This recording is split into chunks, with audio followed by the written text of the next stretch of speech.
So fundamentally, a watch should be a way of telling the time. I don't think anyone in the comment section would be able to disagree with me on that one.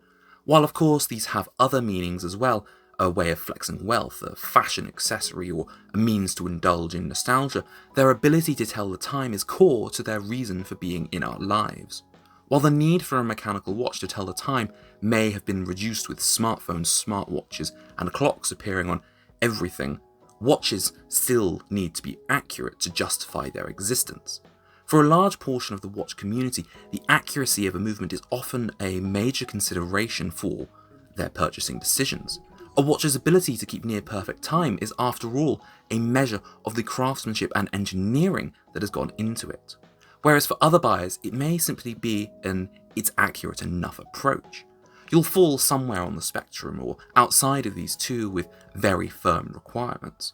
Personally, I've always been more of the latter, but then that's only because I've only really worn watches every day with damn good accuracy.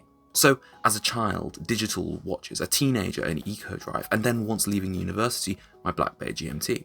The last of these performs to within a second a day, so basically negligible time difference, and it balances itself out quite well. But then I encountered this watch, something I bought back in my watch dealing days with the idea of cleaning it up and making a quick £10 to £15. This is a watch I really like the look of. It's a quartz Seiko with design inspirations from a Rolex Explorer 1, a 33mm classically inspired watch. Now, this does look quite pretty, and even prettier now that I've put it on a black leather strap that works well with the flat matte dial. The weird Cyclops thing as well doesn't disrupt the dial either, it's subtle. But there's one problem with this watch. In spite of it being a quartz piece, it doesn't keep perfect time.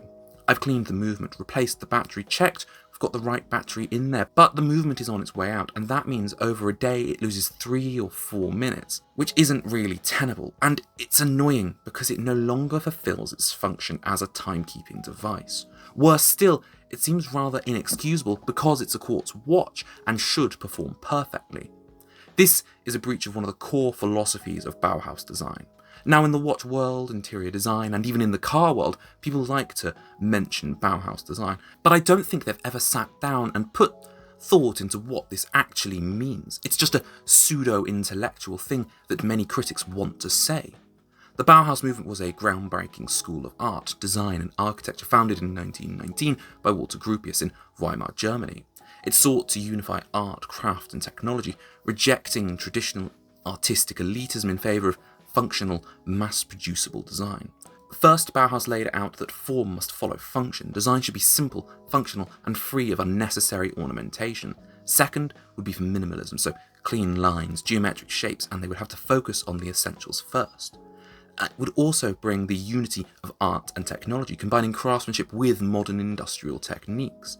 There would also be an emphasis on materials. There'd be an honest use of materials, showcasing their natural properties without anything unnecessary. And fifth, there would be an interdisciplinary approach, so a collaboration between artists, architects, designers across all these mediums.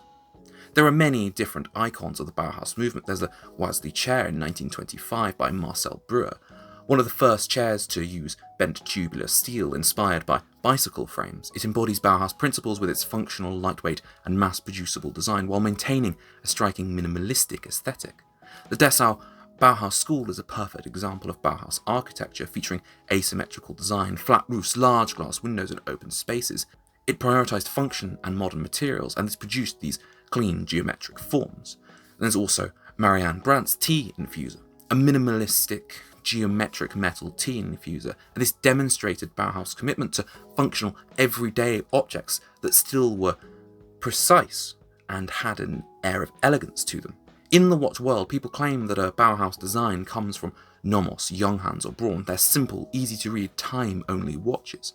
While true, the ability to read a watch is key in its function for the user, I think when referencing what a Bauhaus watch is, we're wrong, or maybe just forgetting the first principle that form follows function. Simply put, a Bauhaus watch is a watch that works and is as accurate as possible. See, your enthusiast that prioritizes accuracy in their watch buying habits has put an emphasis on the importance of function over form. A Nomos, Junghans, or Braun watch simply just presents a Bauhaus aligning aesthetic. When critics talk of these watches, they may mention a Nomos Club campus's accuracy of around 5 seconds a day, or a Junghans Max Bill's clear and easy to read seconds indicators, but this isn't related back to the core principles of the design philosophy.